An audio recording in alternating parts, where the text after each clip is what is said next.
네, 안녕하세요. 신박사 인사드리겠습니다. 2023년 8월 16일 신박사의 장마감 복귀 방송 하도록 하겠습니다. 오늘 좀 시장 조정 성격이었는데요. 중국 리스크가 영향을 좀 미친 것 같습니다. 한국 증시 전반적으로 특히나 이제 코스닥 시장이 좀 조정을 좀 세게 받았는데요. 추세 변화보다는 조정의 어떤 명분을 좀 삼았던 것 같고, 아시아권 증시도 전반적으로 좀 약세 흐름이었습니다. 오늘 바이오 업종의 주요 종목들도 굉장히 좀 세게 밀렸고요. 2차전지 업종 종목들도 많이 밀렸고, 그러니까 최근에 좀 올라왔던 것들이 좀 세게 밀리는 그런 모습들을 보여줬던 것 같습니다. 최근에 이제 시장에서는 셀트론 그룹의 합병 관련된 이야기가 가장 화두의 중심에 좀 서 있는 것 같은데요. 오늘 셀트론 그룹들의 이제 실적 발표에 대한 리뷰 이제 성격의 이제 리포트와 함께 합병에 대한 의견들을 좀 나온 그런 내용들이 있는데요.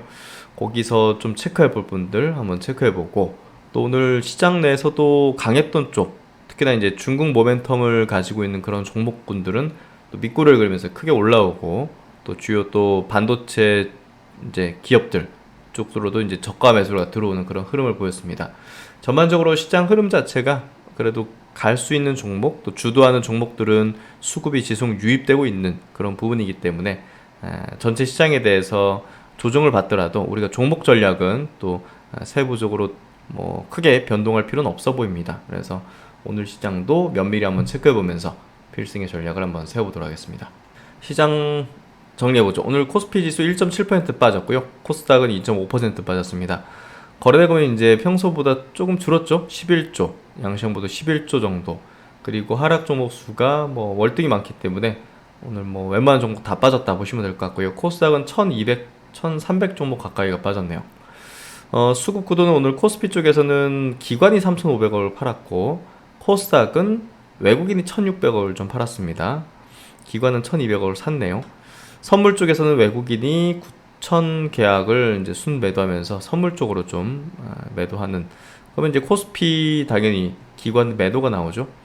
고객예수금은 53조, 신용융자잔고는 20조 3천억 그대로 유지되고 있고요. 어제 미국장은 1%대 조정 약세를 보였는데요.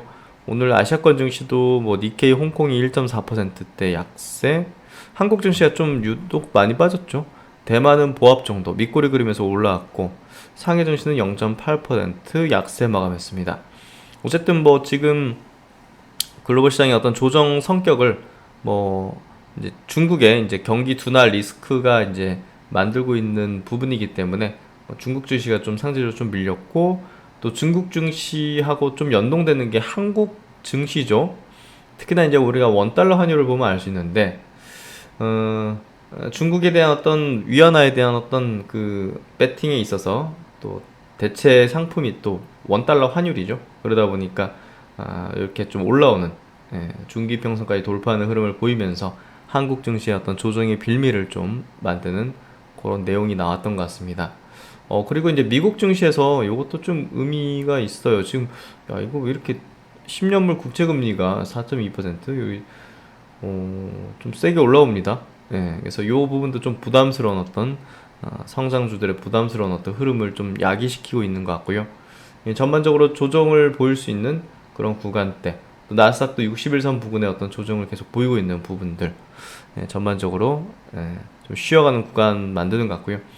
코스피 지수 차트가 이제 121선을 좀 깼습니다. 그래서 요때도 이제 깼지만 이제 금세 올라왔는데, 여기선 좀 이격이 벌어진 상태에서 이제 쭉쭉 내려오면서 깨졌잖아요. 그러니까 이게 조금 이제 연속적일 가능성이 있다는 거, 그 부분을 좀 염두에 둘 필요가 있는 것 같습니다. 어쨌든 코스피 지수 흐름은 장기 평선 이거 돌파 이후에 이제 다시 또 저항을 맞는 부분들, 코스닥도 지금 60일 이평선을 깨는 이런 움직임 보면서 이때도 깼지만 금세 올라왔는데, 금세 올라오면 돼요. 근데 최근에 조금 여기서 좀 매물대가 형성됐다는 부분은 단기적으로 좀 조정을 받을 수는 있는 그런 위치에는 좀 들어와 있는 것 같습니다. 2차전지 업종 지수도 60일선 완전히 이탈을 해버렸고, KLX 헬스케어 업종 지수는 강하게 좀 올라오는 흐름들을 이렇게 좀 보여주다가 좀 눌리는 그런 모습들.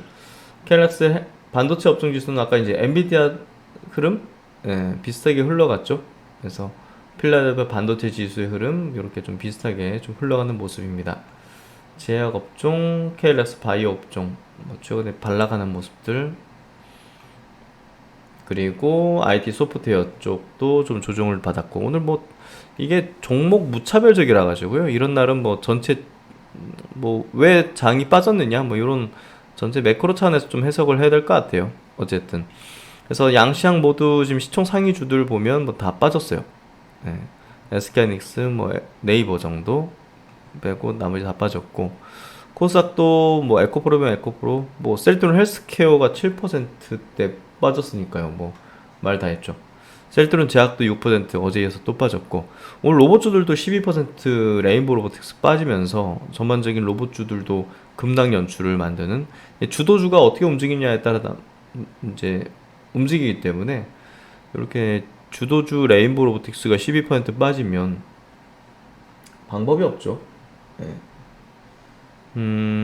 그리고 루닉 같은 경우는 이제 고점권에 있었으니까 빠지는 거야 이제 수순이 있고, 솔브레인이 올라가다가 또 밀리는 흐름, 그래서 이런 모습이 연출되는 것들이 좀 많죠. 오늘 그래서 종목은 좀 무차별적이다. 첨보는 실적 안 좋게 놓으면서 무너졌죠. 요거는 원래부터 좀 커버 제외하는 그런 쪽이었고, 초전도체 그쪽으로는 지금 관련 이게 이슈가 보통 큰 게 아니긴 하더라고요. 기술을 조금 들어가서 찾아보면 이게 주식시장에서는 이걸 어떻게 테마로 받아들일지 모르겠지만, 우리가 그 과학의 어떤 업적 측면에서는 이거는 거의 핵폭탄급의 그런 기술이더라고요. 그래서 이 정도로 상승하는 게 좀 이유가 있구나 라는 저도 좀 깊이는 파진 않았지만 한국인이 또 그걸 이제 개발하고 있는 부분은 이 전 세계적으로 굉장히 주목도가 높은 부분인 것 같습니다. 그래서 그 부분은 좀 깊이 한번 파볼 필요가 있는 영역이라는 생각이 들고요. 어쨌든 전반적으로 오늘 종목 다 빠져가지고, 그래서 여기서 이제 수급이 들어온 걸 한번 체크해 드릴게요. 이런 것들은 사실 시장 좀만 안정되면 그냥 솟구치듯이 치고 나가는 흐름이 전개될 수 있거든요. 호텔신라 같은 거 보십시오. 양봉 전환 시켜버렸죠. 5일선 조정에서 마무리 짓는 이런 애들은 이제 그냥 이 주도주죠. 메이저 수급이 계속 몰아치는 추세를 만들려는 의지를 갖고 있는 거고, 파라다이스도 보시면 밑꼬리 그리면서 5일선을 지켜냈죠. 롯데관광개발도 마찬가지로 양봉 전환시켰고, 역시나 5일선 조정에서 그치는 장기 평소 위로 이제 올려놓는 모습들, 이런 것들은 명확한 주도주였던 행보 모습들을 확실히 보여준 거고요. 또 반도체 쪽에서는 ISC 같은 기업이 오늘 8% 상승, 또 주도주의 어떤 위용 흐름을 계속 나타내고 있습니다. 그래서 이런 기업들에 대해서는 우리가 계속적으로 주도주의 어떤 지위, 주도주의 어떤 추세, 이런 것들을 좀 눈여겨볼 필요가 있을 것 같고, SNS텍이 이제 주도주잖아요. 최근에 이제 좀 기간 조정 성격을 좀 보였고, 가격 기간 조정, 요 121선 라인에서 좀 지지력 테스트 아마 할 공산이 커 보이는데요. 그런 부분에서 이런 기업도 주도주 관점으로 보시면 될 것 같고, 또 이제 바이오 쪽에서 주도주는 우리가 잘 알듯이 보로노이라든지 다 이제 5일선 조정에 그쳤어요. 지아이노베이션, 에이프릴바이오 모두 이제 5일선 조정 정도의 매듭을 짓고 마무리 짓는 그런 모습들은 결국 주도주의 특징을 보여준다. 유한양행, 이건 5일선 조정은 아니고 최근에 조정을 미리 받고 있어가지고 그냥 거래 없이 그냥 21선 부근 조정 받는 것 같고요. 저는 기회로 보고 있습니다. 21선까지만 내려와줘도 매우 베스트한 어떤 조정이라 볼 수 있죠. 오스코텍도 오늘 보합이고 양봉 전환됐죠. 21선 조정받고 있는 거고요. 조정이죠. 그래서 이런 것들은 이제 경험이 많거나 한 분들은 좀 눈치가 이제 있으시겠지만, 이 매력적인 가격 조정을 받고 있다는 것을 이제 눈치채셨을 거라 봅니다. 바이오 플러스 같은 게 이제 신고가를 내기 위한 행보를 스타트했다, 이렇게 볼 수 있는 또 미용 관련 주죠. 그런 모습들을 보여주고 있고, 한미약품도 이제 조정받고 5일선 부근의 조정을 받고 있는 그런 모습들인 것 같습니다. NK맥스는 자회사가 상장 추진하고 있어서 그 모멘텀이 좀 부는 그런 흐름인 것 같고요. 그래서 바이오 쪽에도 역시나 주도주 중심의 강한 수급의 유입이 있었다. 이렇게 좀 해석하면 될 것 같고요. 시장 전체적으로 흔들렸지만 그래도 살만한 종목들은 샀다. 예, 그렇게 좀 이해를 하시면 될 것 같습니다. KB증권 리포트 하나 좀 볼게요. 미국과 중국의 상반된 경기 온도차. 지금 미국은 좋고 중국은 안 좋은 거예요. 중국은 지금 경기 부진 우려로 이게 원화 약세로 연결되는 부분이 굉장히 좀 안타까운데요.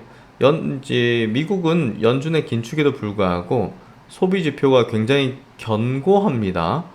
그래서 이게 지금 완전히 양 국가의 경제 흐름 구도가 다르게 흘러가는 이유고, 아니, 부분을 보여주는 거고, 중국 인민은행은 부진한 경제 지표로 인해서 깜짝 금리 인하를 단행했고요. 여기에 따라서 이제 원화의 약세 요인이 발생했습니다. 경제 지표가 부진한 모습이다. 중국 인민은행은 경제 지표 발표 전 7일물 0 레포 금리와 1년 만기 중기 유동성 지원 창구 금리를 각각 1.8, 2.5% 각각 해서 올렸다. 경기 부진으로 통화 완화 정책이 필요하다고는 생각했지만 금리를 동결할 것으로 예상했다는 점을 고려하면 깜짝 금리 인하를 단행한 것이다. 다만 깜짝 금리 인하를 단행하면서 중국 경기에 대한 우려는 더욱 확산되었다는 점. 그래서 한국도 경기에 대한 우려가 높은 가운데 중국 위안화에 대한 이 약세 베팅에 대한 프록시 통화로 원화를 좀 이용한다는 점을 고려하면 원화가 위안화에 좀 동조화되면서 약세를 보일 수 있다는 점이 좀 안타까운 점인데요. 뭐 어쩔 수 없죠, 뭐. 예. 그래서 한국 증시가 좀 세게 조정받는 건 이런 어떤 중국 때문이다. 뭐 이렇게 좀 해석하면 될 것 같고요. 뭐 우리나라 단독으로 움직이지 않고 뭐 글로벌 증시에 그리고 수출 무역 여러 가지 그 흐름에 따라서 이제 움직이는 국가잖아요. 그렇기 때문에 뭐 어쩔 수 없습니다. 예. 나만 잘할 거야 이럴 수 있는 국가가 아니잖아요. 예. 어차피 글로벌 시장에서 이제 뭔가를 팔아야지만 돈을 벌고 또 이제 주가도 이제 거기에 따라서 상승할 수 있고 하는 거기 때문에 대외 변수에 가장 취약한 국가 중에 하나가 한국이고 한국 증시죠. 그런 부분들. 또 셀트리온 관련된 이제 리포트, 삼성증권 리포트 한번 볼게요. 일단 여기서 뭐 합병에 대한 전반적인 얘기를 좀 풀고 있는데요. 여기서 좀 제가 체크해드릴 포인트는 뭐 나머지는 뭐 다 이제 알고 계신 부분들이고 의견이 중요하겠죠. 우리가 합병 프로세스나 이런 것들은 다 학습을 했기 때문에 여기 보면 이제 아직 합병 계획이 구체화되지는 않았지만 코스피에 상장된 셀트리온 중심의 합병이 이루어진다면 시가총액에 비례한 패시브 수급 효과가 나타날 수가 있다는 점은 좀 이제 수급적으로 유리한 점인데요. 지금 시장에서 논란은 3사 합병이냐 2사 합병이냐의 논란이죠. 예. 어쨌든 지주사 셀트리온 홀딩스 밑으로 셀트리온 합병 법인이 설립될 것이고 현재 이제 3사 합병으로 추진될 걸로 이제 예상하고 있죠. 셀트리온 중심으로 헬스케어와 셀트리온 제약을 뭐 흡수 합병할 걸로 예상이 되는데요.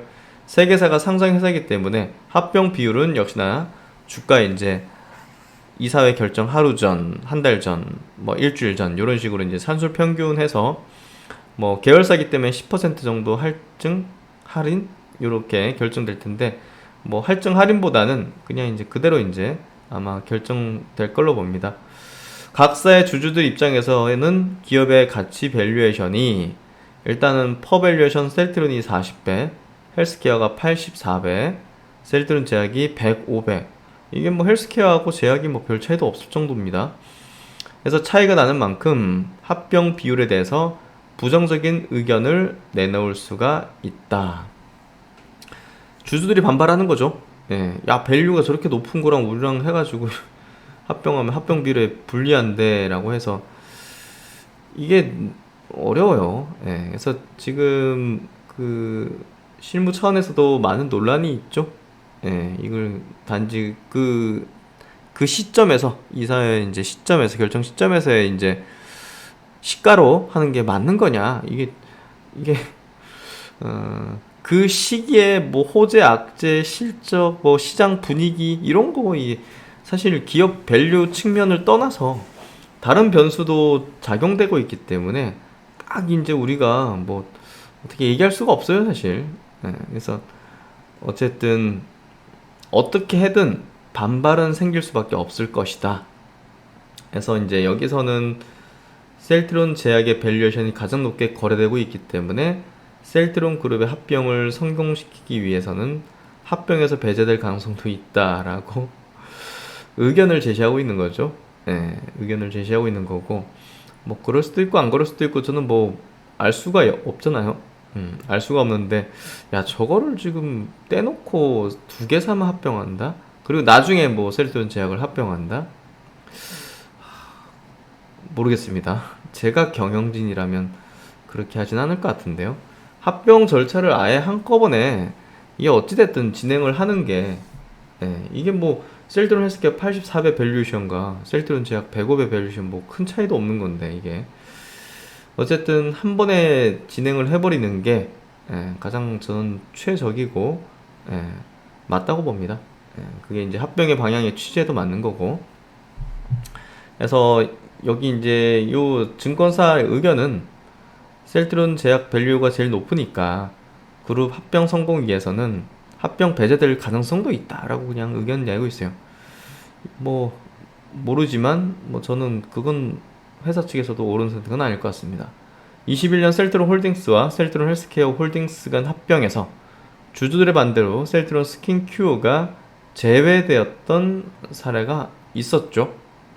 그런 부분에서 이럴 가능성도 있지 않겠는가라는 의견을 내고 있습니다.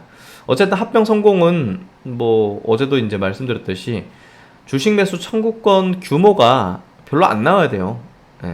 서정진 회장은 주식 매수 청구권을 받아주지 못하면 합병이 무산된다고 밝혔단 말이에요.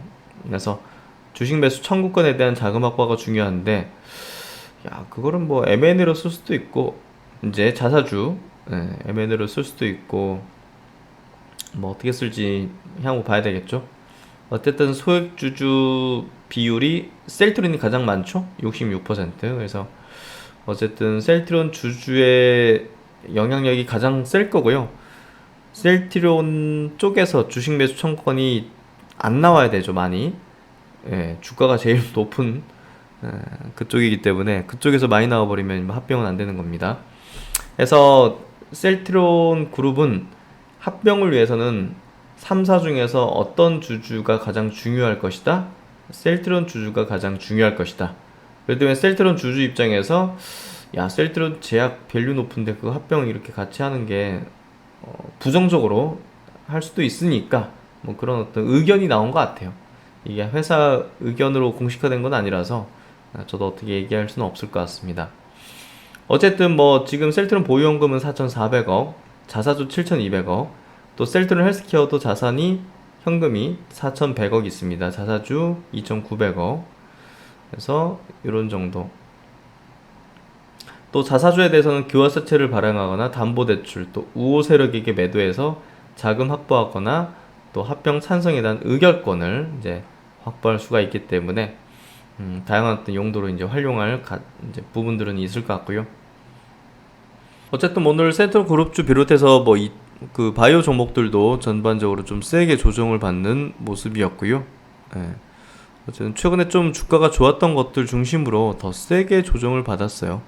2차전지도 뭐 여념없이 오늘 조정을 세게 받았고, LG엔솔도 뭐 2.9% 빠졌고, 이게 이중 단기 바닥 형태를 만들지 않을까라는 생각이 좀 드는 패턴입니다.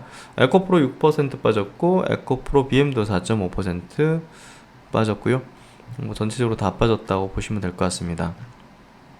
로봇수도 많이 빠졌어요. 오늘 뭐 SPG 8%, 레인보우 12%, 그러니까 대장주군들이 이제 많이 빠졌죠.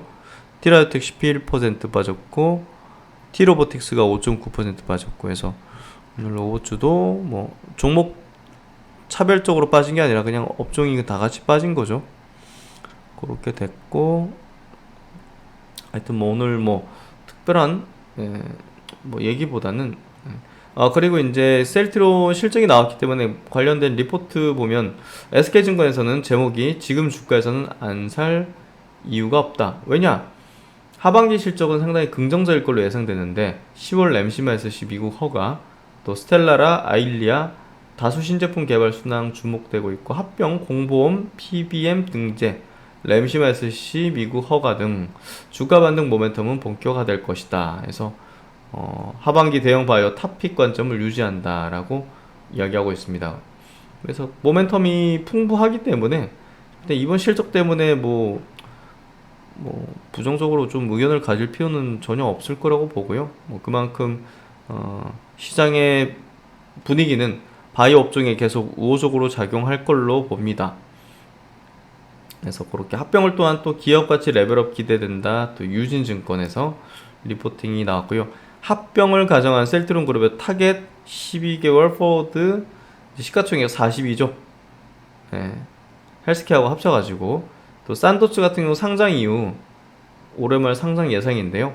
시가총액 대비 상장 이후 예상 시가총액 대비 산도즈 30% 프리미엄을 부여하고 또 셀트론 그룹이 연구 개발력, 이익 창출력, 미국 시장 점유율 상승 등 예상해서 프리미엄을 부여한다. 그래서 셀트론 그룹이 최근에 실적 2분기 실적 안 좋게 나왔다 하더라도 굴하지 않고 하반기에 대한 모멘텀과 좋아질 것들을 바라보자. 이렇게 좀 의견을 주는 것 같고요. 어쨌든 합병을 통해서 회계 투명성, 경영 효율성이 이루어져야만 글로벌 바이오시밀러 기업으로 위상이 더 강화되고 투자자들의 평가도 높아질 걸로 볼 수가 있다. 오늘 셀트론이 보시면 올라갔다 내려갔다 올라갔다 이게 힘들어요 사실. 1년 지금 1년 요때 2022년 1월달 요때 폭락한 이래로 1년 8개월 지금 박스에 돌고 있습니다. 이거 들고 있는 사람들은 미칠 노릇일 텐데 어쨌든 지금 현 시점에서는 이거를 팔 이유는 없고 앞으로 이제 좋아질 일만 남았다는 측면을 생각하는 게 필요하지. 오늘 주가가 이랬으니까 부정적으로 보고 이럴 필요는 없습니다. 셀트론 헬스케어도 마찬가지고 셀트론 제약도 마찬가지고요. 혹여라도 이사 합병해도 어차피 이사 합병 뒤에 나중에는 셀트론 제약을 또 흡사 합병 할 텐데 그런 부분 보면 이거 이사 합병이 3사 합병이 이거 논란이 있는 것도 참 무의미한 일이에요 사실. 그래서 그런 부분으로 좀 해석하는 게 맞을 것 같고요. 제가 볼 때는 너무 고민할 필요 계제도 없다고 생각합니다. 그래서 그 부분들을 좀 말씀드리고 싶었고 결국은 기업의 이제 방향성을 좀 바라보자. 성장과 또 이런 펀더멘털의 어떤 방향성, 또 ESG 관련된 수급이 들어올 수 있잖아요. 합병되면 그런 부분들을 좀 중점적으로 보자. 이렇게 좀 말씀드리고 싶고요. 네, 오늘 시장 좀 조정 성격이었는데요. 저는 크게 걱정하지는 않습니다. 중국의 이제 경기 침체 관련된 리스크 이런 것들은 갑자기 나타난 건 아니기 때문에 어느 정도 좀 우리가 시장에서는 내성이 있고 또 이제 그거에 대해서 불확실성으로 바라보지는 않을 것이다. 이렇게 좀 해석하고 있고요. 어쨌든 오늘도 수고 많으셨습니다. 신박사는 또 다음 시간에 좋은 내용으로 뵙도록 하겠습니다. 감사합니다. 제가 처음으로 공식적인 저의 이제 차트 심리 이론 강의를 이제 이렇게 집대성해서 20시간짜리의 강의로 이제 만들었는데요. 팬 플랫폼 회사 이제 팬딩과 같이 협업을 통해서 팬딩 사이트에 강의를 올려두었습니다. 그래서 많은 분들께서 작년 가을부터 이제 들어주셨고 또 이제 많은 또 후기 남겨주셨는데요. 최근에도 한 이제 수강자 분께서 이제 올려주신 내용입니다. 심박사님의 강의를 일주일 동안 푹 빠져서 열심히 들었습니다. 주식 경험이 오래되었지만 감으로 했던 지난날을 되돌아보면서 많이 반성을 했습니다.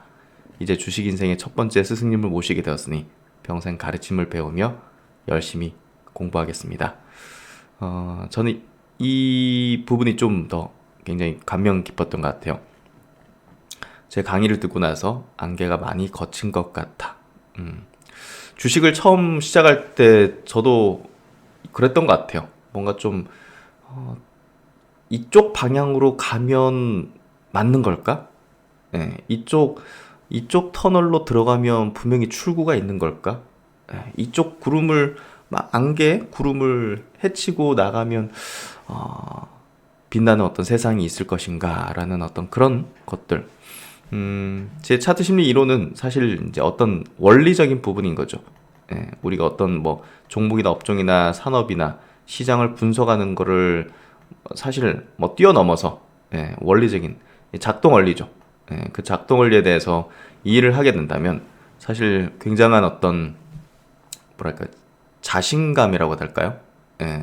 멀리서 이제 객관적으로 바라볼 수 있는 어떤 그 뭐 투시경, 암경, 이게 모든 걸 100% 맞출 수 있는 건 아니지만 그래도 어떤 방향으로 우리가 바라봐야 될지 시장이나 어떤 또 이제 어떤 수급 구도라든지 이런 것들을 볼 때 원리적인 측면에서 생각을 하면서 보다 더 대중과는 다른 어떤 그리고 메이저의 어떤 그 행동들 그리고 메이저의 어떤 패턴들이 어떤 방향으로 바닥을 형성하는지 아니면 고점에서 물량을 대중들한테 팔려고 올리는 건지 이걸 구분할 수 있는 거죠. 단순히 올라가는 게 좋고 떨어지는 게 나쁘고 하는 거는 단순히 그냥 대중적인 어떤 투자자일 뿐입니다. 하지만 그 속에 담겨 있는 어떤 내용들, 어떤 이면들, 어떤 원리들, 작동 원리 등 이런 것들을 좀 이해하는데 큰 도움이 되실 거라고 생각하는데요. 그게 이제 전달됐던 게 아니었을까라는 생각이 듭니다. 앞으로 평생 해야죠. 투자라는 건 평생을 해야 되기 때문에 어떤 종목으로 수익을 많이 냈다고 어떤 특정 시점에 수익을 많이 냈다고 그게 끝이 아니죠. 그게 계속적으로 활용할 수 있는 방법으로 했는지를 깨닫는 게 필요할 겁니다. 그래서 단발성으로 주식을 투자하는 게 아닌 정말 평생을 두고서 투자라는 어떤 행위를 우리의 인생과 같이 맞춰나가면서 보조를 맞춰나가면서 해나가는 게 필요할 수밖에 없습니다. 그 길을 같이 가기 위해서는 분명 시장을 움직이는 어떤 원리를 이해하고 그 이론을 바탕으로 그 원리를 바탕으로 시장을 주식을 바라보면서 분석하는 게 필요합니다. 강의 한 번으로 신 박사님의 모든 기법을 알 수는 없을 것 같아서 향후 10번 정도 정독을 할 예정입니다. 신 박사님만 알고 있었을 비기를 회원들에게 널리 알려주셔서 진심으로 감사드립니다. 홍익인간의 정신이 멀리 있는 게 아니라 신 박사님의 강의에 있다는 것을 느꼈습니다. 라고 힘이 되게 또 올려주셨습니다. 차트 심리 이론을 조금 더 업그레이드하고 향후에 이제 조금 더 고난이도의 어떤 조금 깊숙이 더 들어가가지고 그런 어떤 내용들도 향후에 좀 선보일 수 있는 시기가 있지 않을까 싶고요. 결국 이제 우리가 투자를 통해서 큰 수익을 거두는 거는 강세장인데요.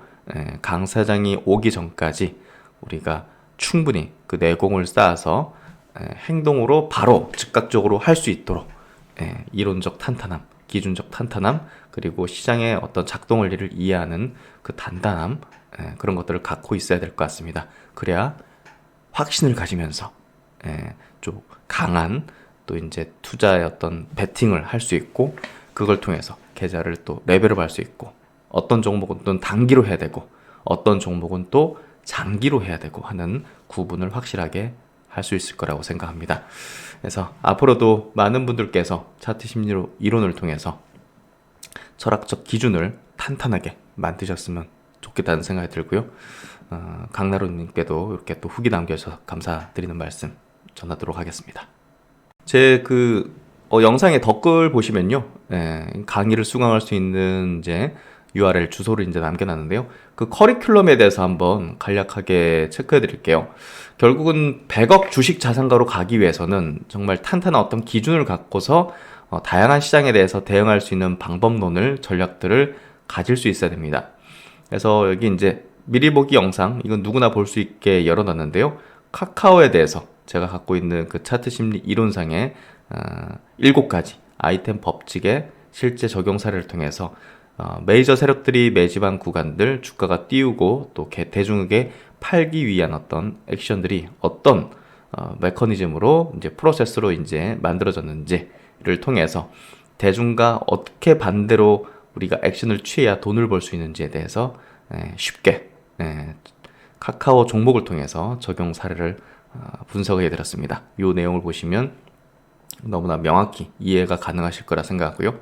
차트 심리 이론 강의를 들어가기 전에 앞서서 우리가 이해하고 있어야 될 여러 가지 어떤 내용들, 인생 설계에서 주식 투자의 어떤 의미가 어떤 것인가, 재산을 물려받지 않고 자수성가하기 위해서 어떤 방법론을 찾아서 들어가야 되는가, 그리고 신 박사가 그동안 가졌었던 고수 투자자와의 어떤 조언, 그리고 가르침, 이런 것들을 통해서 어떤 시행착오를 통해 앞으로 이제 개인 투자자들이 성과를 내지 못했던 이유를 극복할 수 있는가, 그걸 뛰어넘어서 메이저 눈을 가지기 위해서 주식시장의 실상에 대한 어떤 깨달음을, 어떤 것들을 가질 수 있는가, 이런 것들을 좀 이해시켜드리는 시간을 가지고요.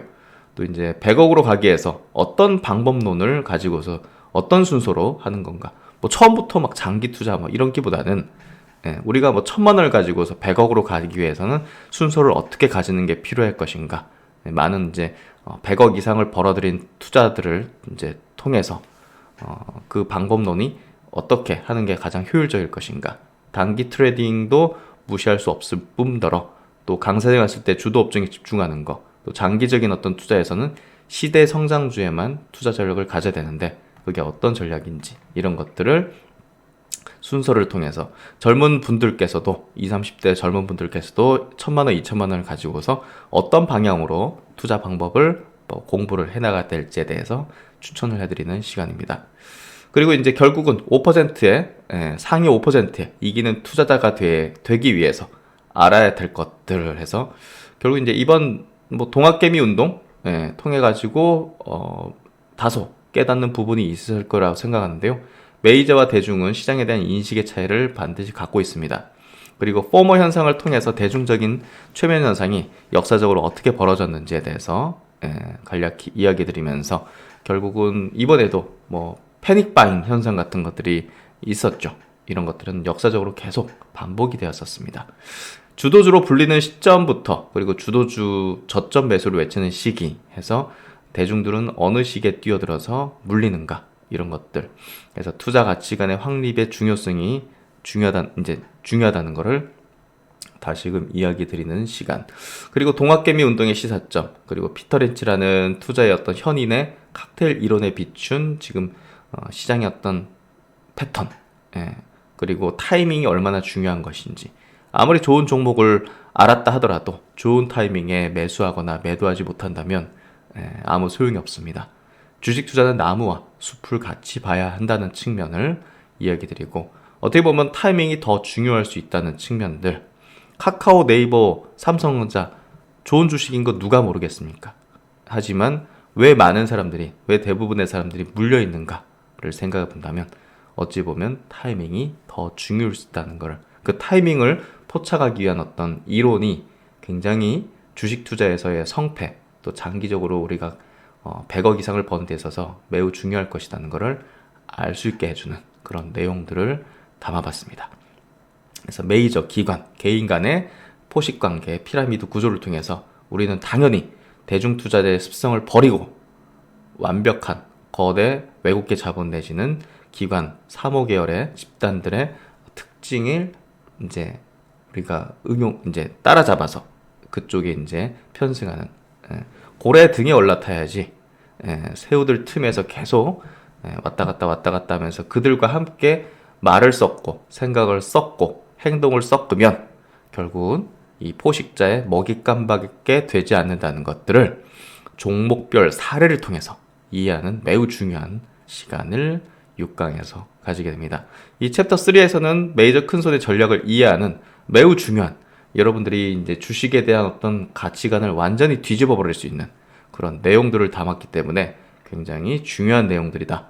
주식시장의 설계자들과 종목별 사례 분석, 이 내용은 굉장히 제가 심사숙고해가지고 만든 그런 내용입니다. 주식시장의 설계자들에게 기획에 필요한 2가지, 그리고 설계자들의 실행 3단계, 구체적인 종목별 사례를 통한 자투 분석, 이를 통해서 여러분들은 완벽하게 그동안 해온 주식시장에 대한 어떤 방식을 바꾸게 될 수 있는 그런 어떤 변곡점의 어떤 강의가 될 겁니다. 그래서 이제 차트에서 배우는 메이저 큰 손들의 전략에서 개인 투자자의 단점이 드러나는 차트의 모습. 이 자리는 메이저가 잠시 쉬는 구간으로 삼았는데도 불구하고 많은 개인들은 굉장히 두려워하면서 물량을 뺏기는 구간, 뭐 이런 것들. 저는 또 개인 투자자분들과 오랜 기간 같이 하면서 그들이 굉장히 두려워하고 광분하는 그런 지점들에 대해서 실제 이제 케이스를 갖고 있는 셈이죠. 그러다 보니까 더욱더 명확하게 이런 것들에 대한 깨달음을 얻었던 것 같은데요. 그래서 여러분들에게 실제적인 어떤 사례를 말씀드릴 수 있는 것 같습니다. 차트에서 보여준 메이저의 시나리오, 차트와 메이저 수급은 선행한다. 그리고 대중투자자와 메이저 큰손의 특징을 비교함으로 해서 여러분들은 반드시 메이저의 전략에 편승하는 시각을 가지게 될 수 있을 겁니다. 그래서 여기 주식 투자의 기준과 전략을 만드는 방법에서는 조금 철학적인 내용들을 담긴 했지만 역시나 가장 근본에서 이제 여러분의 어떤 이론적 근간을 형성하게 될 가장 탄탄한 바탕을 만드는데 도움이 되실 거라고 보고요. 제가 매매 기법을 만드는 과정에 대한 그동안의 어떤 프로세스를 자세하게 설명드리는 시간을 여기서 가집니다. 그래서 차트적인 부분이 굉장히 중요하고 차트에 대한 기본기를 다지는 시간, 캔들 차트의 의미와 활용, 도지 형태의 의미와 종목별 사례, 거래량의 이제 해석, 거래량이 급감하고 늘어나고 하는 것과 주가가 올라가고 내려가는 게 어떤 상관성을 가지면서 어떤 시각으로 봐야 될까? 기본적인 거지만 거래대금, 유통주식수, 이평선, 이격도가 어떤 의미를 가지면서 어떻게 활용을 해야 되는가? 그래서 차트의 기초적인 내용들을 여기서 담아냈습니다. 차트 패턴, 하락세기, 상승세기, 강세 반전, 약세 반전, 갭의 의미와 단계별 분석과 활용, 갭의 종목별 사례 분석을 통해서 차트에 대한 기초 지식, 기본적인 지식을 다지는 시간. 돌파 붕괴 횡보 개념. 이거는 뭐 주식뿐이 아니라 모든 어떤 자산에 통용될 수밖에 없는 방법입니다. 코인이든 뭐 해외 선물이든 파생이든 뭐 원유 선물이든 뭐 이런 것들 다 이제 포함되는 개념이죠. 차트의 돌파, 붕괴, 횡보 개념 사례 분석을 케이스 스터디를 통해서 자세하게 이해시켜드리는 시간. 그리고 이제 차트에 대해서 전혀 모르시는 분들이 이번 강의를 통해서 기본적인, 기초적인 내용까지 완벽하게 실제 사례를 통해서 이해할 수 있는 그런 시간을 가지게 될 것이고요. 골든 크로스, 데드 크로스 이걸 어떻게 활용해야 되느냐? 개념은 알겠는데 아는 분들은 많죠. 근데 어떻게 활용해야 되느냐? 이 부분. 결국 주식시장은 실전입니다. 이론을 가지고서만 알고 있다고 뭐 그 사람을 어떻게 전문가라고 칠할 수가 있겠습니까? 이걸 실제 시장에서 어떻게 활용했는지, 어떻게 활용하는 게 올바른 방법인지를 아는 것이 핵심인 것이죠. 그래서 헤드 앤 숄더 패턴의 개념과 두 가지 패턴, 그리고 이를 활용한 주식 선물 매도 전략. 결국은 주식시장은 계속 상승만 하는 게 아니기 때문에 매도 전략을 할 수 있는 그런 하락장에 대한 어떤 대응 방식까지 이 차트를 통해서 우리가 이해를 해볼 수 있습니다. 그리고 매우 중요한 부분, 정배열과 역배열 관련된 이론을 종목별 사례와 활용 방법을 정확하게, 매우 중요한 겁니다. 그래서 앞선 이제 차트의 기본적인 개념들, 이런 개념들을 모두 이해하고서 가장 중요한 이 정배열과 역배열을 이제 이해하는 이 시간을 1, 2부로 조금 길게 담았습니다. 결국은 저는 이 차트 심리 이론 강의를 이론적인 부분을 같이 결합해가지고 아주 초보자들도 쉽게 이해하고 활용까지 할 수 있도록 만들기 위해 굉장히 고심했고요. 20시간 강의를 만들기 위해서 저는 뭐 이거를 3달 동안 거의 주말도 없이 만들었으니 그 10배 이상의 시간을 들여가지고 만들었다 보시면 되겠죠. 그래서 신규 상장 종목의 거래 전략에서 요것도 굉장히 최근에 보시면 여러 테마주들이다라든지 이런 것들 보시면 신규로 상장한 종목들이 더 강하게 상승하는 걸 볼 수가 있습니다. 그 이유와 그걸 또 어떻게 활용하고 어떤 구간에서 매수 타이밍을 가지는 게 최적 일지에 대한 핵심적인 내용들을 한번 전략상 이렇게 기준을 가지고서 담아봤습니다. 그리고 이제 앞선 강의는 모두 이 차트 심리 이론의 7가지 법칙을 보다 확실히 이해하기 위해서 삼았던 그런 이제 프리코스라고 볼 수 있는데요. 이제부터가 핵심이죠. 차트 심리 이론의 아이템, 결국 제 주식 이론의 결정체고요. 시장의 불변적인 원리를 7가지 법칙으로 설명을 했습니다.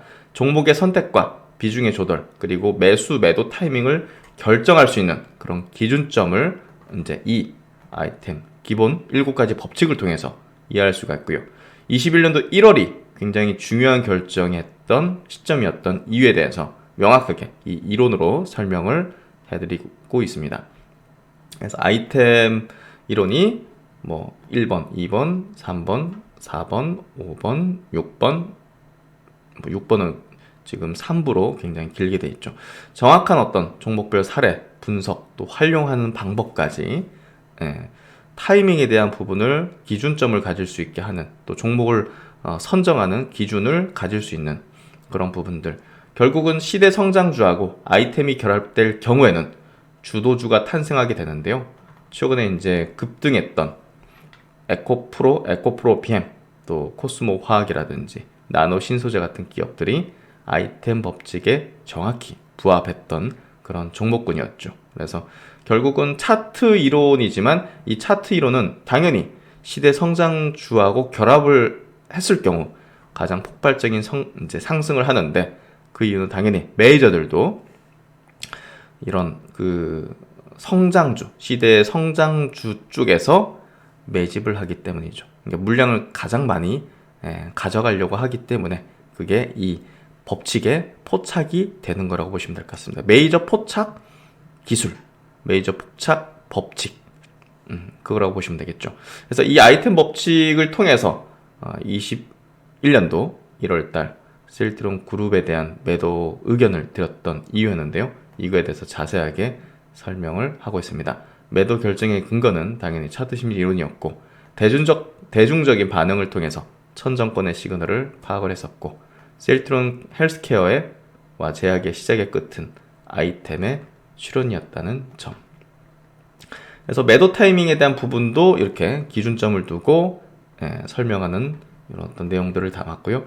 그리고 중기 추세 하락을 시작하는 어떤 패턴들, 이제 전환점들, 그리고 바닥을 형성하고 이 바닥에서 이제 상승 추세로 전환하기 전에 나타나는 현상들, 이런 것들을 자세하게 과거 사례를 통해서 설명을 드렸습니다. 이를 통해서 여러분들은 최근의 시장이 바닥점을 형성하고 있었고 추세의 전환점을 만들고 있었다는 것을 이해하실 수가 있고, 저희 이제 멤버십 회원분들께서는, 강의를 수강하신 분들께서는 그게 이론적으로 이해가 되셨기 때문에 강하게 투자를 하실 수 있었을 거라고 생각합니다. 그래서 제가 증시의 바닥권에서 강의를 론칭한 이유는 이 기회를 반드시 살리기 위해서는 이론적인 확신이 있어야 된다는 거, 그 부분에 있어서 강의를 론칭했고, 그걸 잘 이해하시고 그리고 활용하신 분들은 지금 그래도 상당한 계좌의 회복과 또 자신감, 그리고 앞으로 계좌가 레벨업 될 거라는 희망을 확실히 가지고 계실 거라고 생각합니다. 그런 부분에 있어서 결국은 차트 심리 이론은 여러분들에게 희망과 또 계좌 레벨업을 통해서 자산가로서의 어떤 길을 갈 수 있다는 그런 어떤 확신을 가질 수 있다는 거죠. 그래서 주도 업종 집중 투자 전략은요, 결국은 주도주에 집중 투자를 해야 된다. 그래서 최근에 2차전지 업종이 신고가 흐름을 내는데요. 뭐 저희는 당연히 이거를 미리 감지했고 미리 포착을 했고 차트 심리 이론에 의해서 이해를 했기 때문에 많은 분들께서 수익을 내고 계신 거라고 봅니다. 그래서 결국은 낮은 지점에서 주도주 선침의 전략을 위해서는 이 주도 업종의 집중 투자 전략을 이해를 하고 있어야 된다. 그래서 그 뒤로 이제 실전 투자 활용에 대한 설명들을 이렇게 또 이야기를 드리면서 총 20시간에 걸치는 20시간을 넘는 차트 심리 이론의 강의를 이렇게 좀 올려드렸고요. 이 내용을 통해서 여러분들은 확실한 자신감 그리고 희망, 100억 주식 자산가로 갈 수 있다는 그런 로드맵을 스스로 만들 수 있을 거라고 봅니다. 그 동행길 신 박사가 같이 하도록 하겠습니다.